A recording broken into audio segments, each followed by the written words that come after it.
Cody, before we wrap up, we always like to do final thoughts here on the show. I thought it'd be fun, real quick, to run through our Locked On NFL top 10 quarterback list.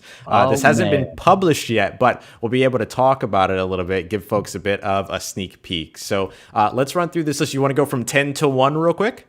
Yeah, we should do that. 10 to 1, I think, will generate some interesting conversation here in the comment section. So, absolutely. Yes. So feel free as you're watching along. We're going to be wrapping up here with today's show with our Locked On NFL, as voted on by the Locked On NFL local experts, top 10 quarterback list. Feel free to chime in as we move along here. So let's start with 10 through 6. 10 being Ryan Tannehill, getting 2.4% of the vote. So we see a big discrepancy between number 1 and number 10, and then we have a bunch of kind of like received 1 votes, things like that. But Ryan Tannehill at number 10. We've got Matthew Stafford at number 9, Dak Prescott at 8, Lamar Jackson at 7, and Deshaun Watson at 6. Anybody stand out for you at the bottom of that list?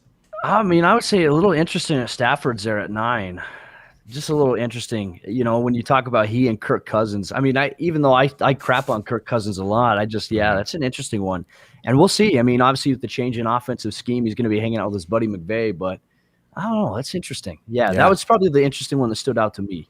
Yeah, I think it's the other one that's really interesting to me too is Ryan Tannehill. I mean, we talk a little bit about Ryan Tannehill pretty often here on the show, and of course now he has this brand new weapon in Julio Jones. I kind of wonder how much of the voting might have been affected with the potential. This was before the trade happened, but how many people maybe projected forward that, hey, the Titans are really in on this, as most of us knew. If he gets Julio Jones and all of a sudden he raises up, or if, people really look at it this way. I know our good friend Joe Marino over at Locked On Bills, as well as Draft Dudes, is, very much on the Ryan Tannehill benefits from play action group, which I kind of am too, which I think is hard to deny when it comes to Tannehill, but he's still a talented quarterback because you just have to be able to take advantage of that either way. But there's an interesting name that's missing from this list. So let's roll along here through 5 through 1, or is there another one that stands out from 6 through 10 for you?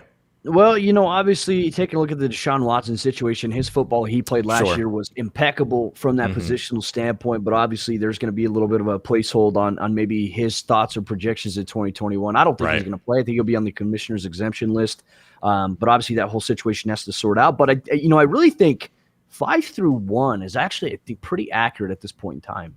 I think I agree with that. And real quick, just to mention, if Deshaun Watson doesn't play in 2021 or removed him from this list, it would move Matt Ryan in at number 10, basically. It wouldn't move him in any higher than that, but it would get Matt Ryan into the top 10. Yeah. He's the one that I think is really interesting that's missing from this list. I don't think it's a spoiler to say that he's not in the top 5, because I don't think anybody would expect that outside of maybe Falcons top 10, though, absolutely. I think that's strong consideration for sure. Absolutely. All right, let's hit 5 through 1 here as we wrap up. We've got number 5, Josh Allen out of Buffalo. Number 4, Tom Brady. And then 3 through 1 being Russell Wilson at 3, Aaron Rodgers at 2, Patrick Mahomes at 1. I don't have much beef at all with the top 5 here. Not at all. I think that's a pretty accurate one. Obviously, there's going to be some Tom Brady fans who will be like, no, Brady's number 1.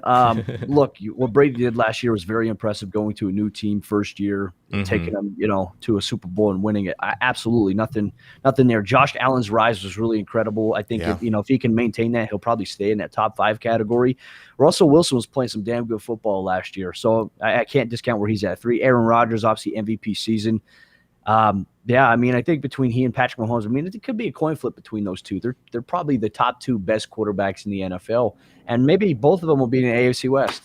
Yeah, right. We'll see how it all goes, right? Maybe they end up being like the Drew Brees, Tom Brady of the NFC South last year, with both of them being in the same division. Then you get Aaron Rodgers and Patrick Mahomes in the same division next year. We'll see how it all pans out. Shout out to Patrick Mahomes for joining the Madden cover with Tom Brady this year, the GOAT and the baby GOAT. That was pretty cool to see. But yeah, no, I completely agree with you. I don't have really any beef at all with the top 5 here. I love seeing Josh Allen in the top 5. I think he absolutely deserves it. He had a big time ascension last year. I'm really interested to see if he can, take another step forward in 2021, what he's able to do there. And if he does that, I mean, that would put him in MVP conversation if he takes another step up from where he was last year, just based upon how successful his last season was. But now you look at some of the weapons that he has around him. He has a full year now of experience with Stephon Diggs and an actual offseason to install an offense together. I think Josh Allen has the potential to maybe take another step forward, and I'd be very excited to see that. Yeah, I mean, Buffalo, they brought everybody back. Everybody was willing to take discounts to come back. So, look, I think for them, do I see anybody? I mean, do I see Miami competing for them for the division? I don't know. I think a lot of that rests on how Tua plays. But Josh Allen, obviously firmly in command last year. A disappointing end of the season for them for sure. But they have so much damn talent, and his arm talent alone and his ability to run. I mean, he is a dynamic weapon. And for him, as he gets more comfortable, I mean, obviously we saw him take that massive jump last year. Right. He's going to be even more comfortable this year. Mm-hmm. He has the opportunity to do even more. So I think that's obviously a great place to kind of be if you're Josh Allen, especially he can rise up this chart really quickly too. So yeah. Absolutely.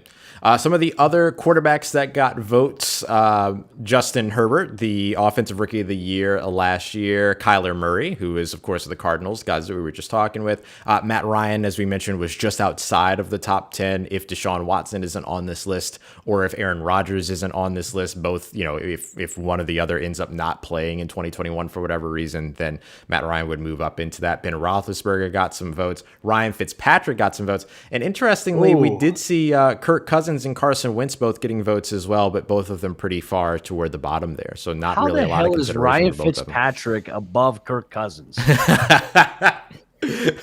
He ended up getting more votes in like the 8-9 range, whereas Kirk Cousins got more votes in the 9-10 range, if that makes sense. What? Ryan Fitzpatrick got mentioned earlier in the voting, so that was one of the reasons why he ends up, that carried more weight.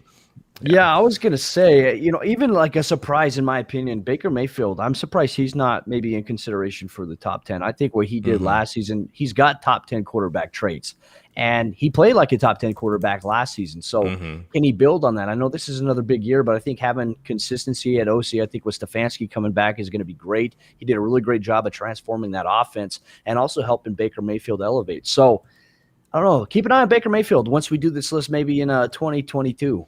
Yeah, Baker Mayfield's highest vote was 8th place. Ooh, that was his highest vote. He didn't get any 1 through 7 votes.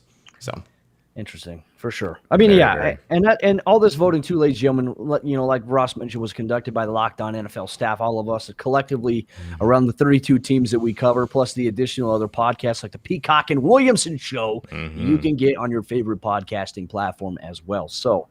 Yeah, interesting. Quarterback's always going to be an interesting conversation in the debates. But, we're eager for, fans' thoughts as well. If you're in the comment section, this is going to go up on YouTube as well. Let us know. And make sure you hit the subscribe button on the Locked On NFL YouTube page, where you're going to get daily video content as well, alongside here, Locked On NFL Sunday. Absolutely. So, y'all, that's going to wrap it up for today. We'll have top 10 running backs will be our next big vote here across. So if you have any thoughts on top 10 running backs as well as top 10 quarterbacks, leave them in the comment section below on YouTube.